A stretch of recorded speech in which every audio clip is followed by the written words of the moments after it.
Hey, this is Tim Kaine, coming with my first video post for my Substack, professortimkaine.substack.com.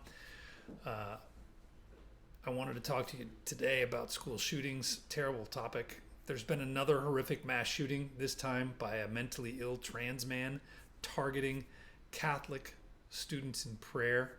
On cue, the mainstream media are cranking up a bunch of anti-gun articles rife with misinformation.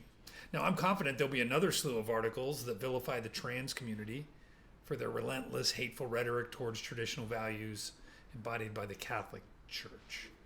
Could both be off target. If we really want to protect kids, let's do the math. First, we know that heavy media coverage of school shootings inspires school shooters. This latest sicko's writings confirm that he was inspired by predecessors. And yet they're doing it again. CBS, CNN, ABC, and others running nonstop stories with exploitative interviews. Now, we could reduce school shootings, I think, by half or more if the media stopped covering school shootings. Second, the way to save kids is keeping a level-headed perspective on what's actually killing them.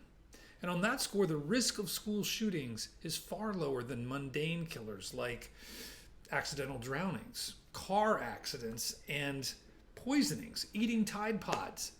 The contrast between the odds of an American child injured in a school shooting compared with ingesting a laundry detergent pod are eye-opening. Might I suggest public school teachers replace the active shooter drills that terrified my daughters with a regular lecture about how to save their siblings just by being on the lookout for things that might hurt them that they could accidentally eat. That will save lives. Now, the pediatric poisoning fatalities for children under 5 from 1972 to 2023, the charts on my Substack, shows that pediatric poisoning fatalities were over 200 a year back in the 1970s. Now, they came down to about 50, 40 a year more recently, but they've spiked up again since 2020, closer to 100 a year. Key U.S. data on pediatric poisoning, and this is just for kids who are under 5 years old. In 2023, there were 90 reported deaths of children 5 years and under due to unintentional pediatric poisonings. That's down from 97 in 2022. Over the 3-year span from 2021 to 23, the annual average stood at about 82 deaths per year. In the past few years, poisoning deaths more than doubled from the 50-year norm. And last bullet point, there are an average of 3,000 injuries per year from laundry packet consumption. Now here's the key data on U.S. school shootings that are homicides. Among American students aged 5 to 18, school shooting homicides range from 10 to 40 fatalities per year since 1992. 10 to 40, averaging 25.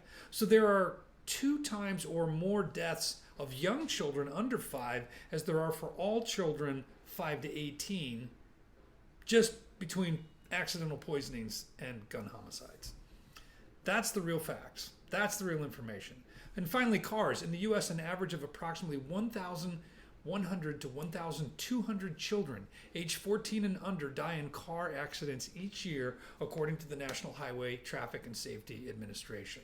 That's something like 10,000% more who die from car accidents than school shootings. Now, I know some people will say, but school shootings are on purpose and car accidents are accidents. You can't compare the two. That's not really true. We have a public policy choice here. When you think about Tesla, think about Waymo and self-driving cars.